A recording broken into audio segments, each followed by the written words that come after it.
Hello, everyone, and welcome back to another episode of Blame It on the Stars, where we give you an inside look to what's going on in the universe so you can blame your problems on the stars. It is Jade here. And it's Kara. And this week, Mercury Retrograde is coming to an end. We also have Venus entering Libra, as well as the new moon in Virgo. We're going to talk about all of that in this episode, but in case you missed it, last week Virgo season began. So if you want to know more about Virgo season, then definitely check out last week's episode before diving into this one. And just to give you a heads up, next week we will tell you everything you need to know about Mars in Cancer and how it affects you.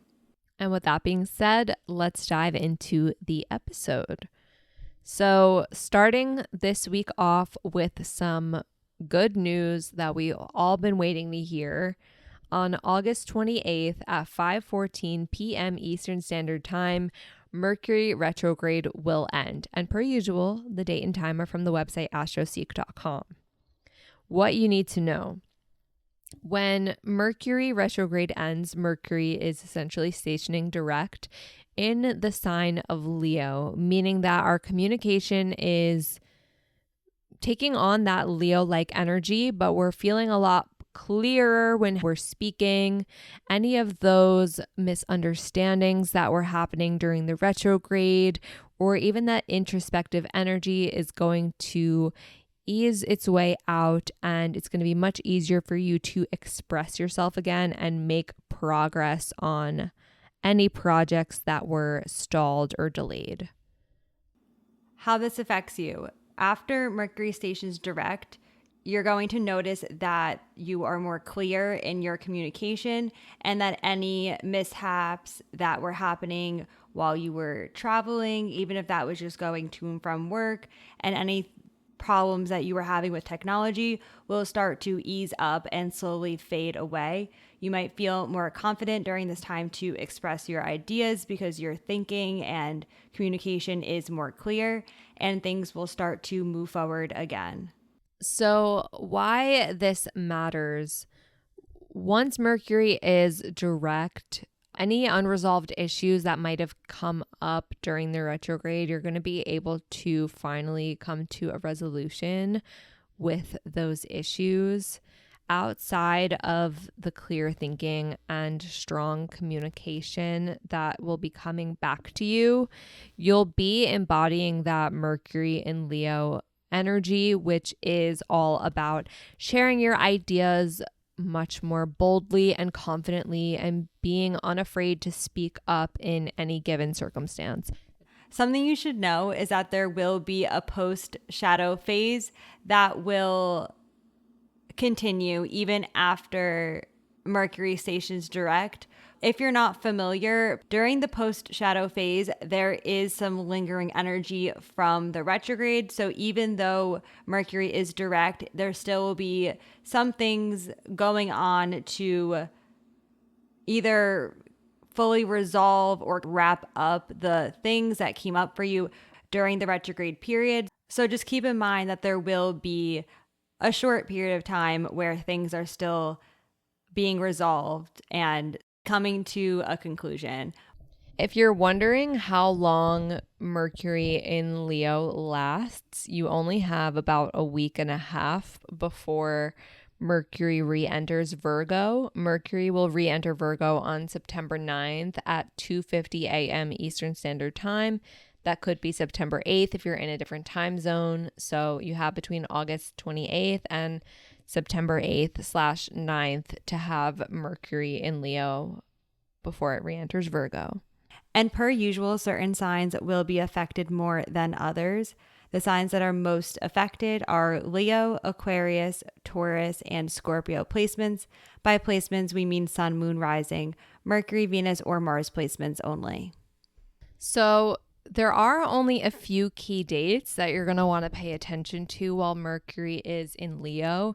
The first is going to be on September 7th. Mercury will square Uranus, which can bring some unexpected news or sudden realizations. It can bring some disruptions into your day-to-day, but it's also a great day for innovative new ideas. And then on September 11th at 7:52 p.m. Eastern Standard Time, Mercury Retrograde's post-shadow phase will end at 4 degrees Virgo. This is again when the energy from the Mercury retrograde fully becomes resolved and your communication moves forward. Everything is back on track when it comes to your thinking and communication. So the next thing that happens during this week is Venus entering Libra. This happens on August 29th at 9:23 a.m. Eastern Standard Time. What you need to know is that Venus moving into the sign of Libra will bring more harmony and balance to our relationships. So during this transit, you might notice that you're more focused on your relationships and your friendships, and you might be prioritizing having fairness in those relationships. How this affects you. Venus in Libra is going to enhance your social life. This is a good time to problem solve and resolve any conflicts or disagreements that may come up. It also is a good time to enjoy artistic activities and to embrace your more creative side. You also can find this to be a good time to network and build social connections that are going to enhance your life. So why this matters? Venus in Libra is a great time to be having better cooperation within our relationships. So if any conflicts come up in your relationships, you might find that it's a lot easier to find compromises and seek more fair solutions to any problems that might be coming up.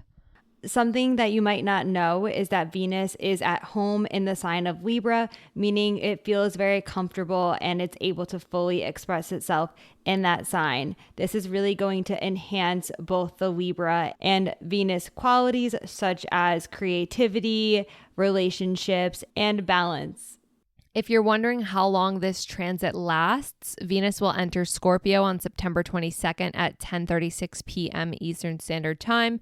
So you have between August 29th and September 22nd to experience Venus in Libra.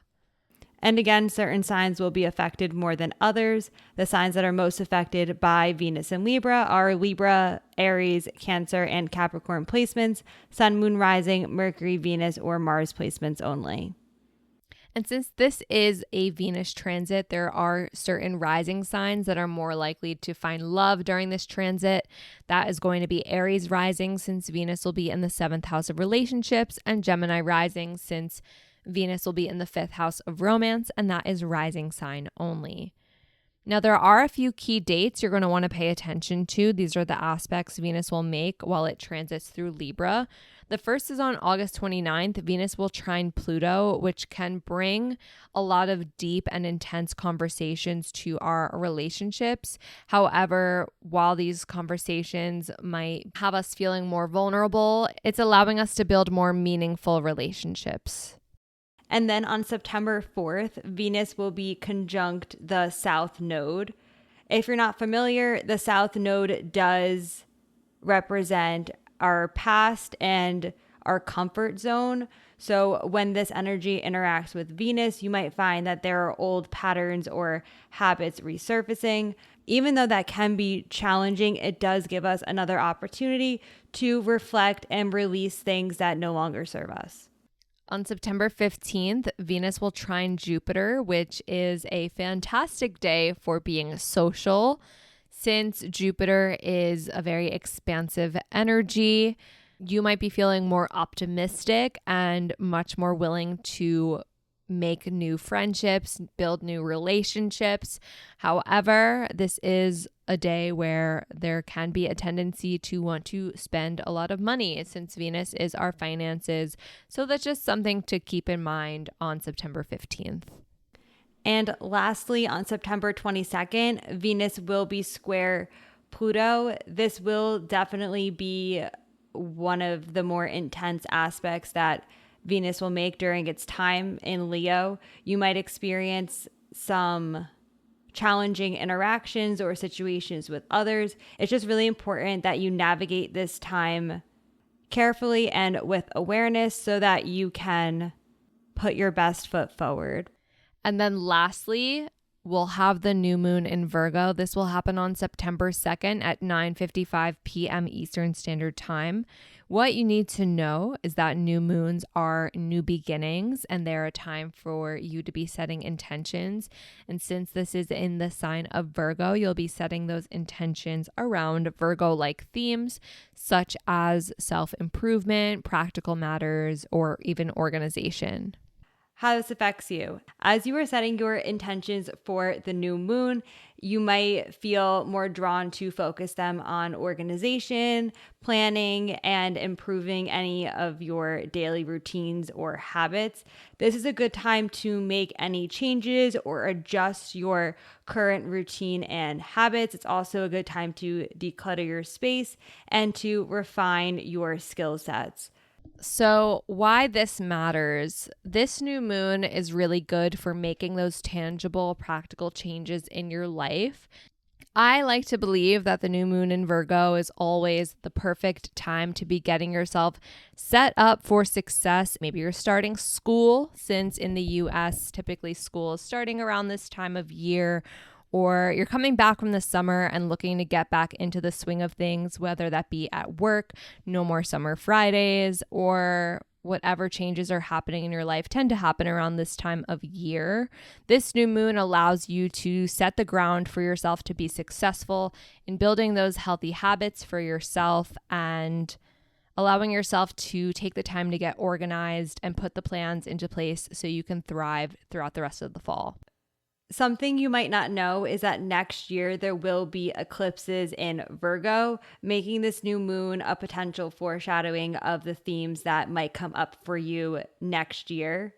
So definitely pay attention to the intentions that you set and the things that feel really important and relevant to you now, because they will continue to come up and progress as this cycle continues.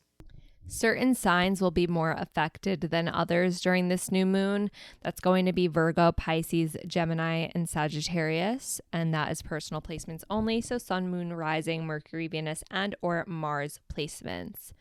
Now there are two aspects to this new moon that make this just a little bit more interesting.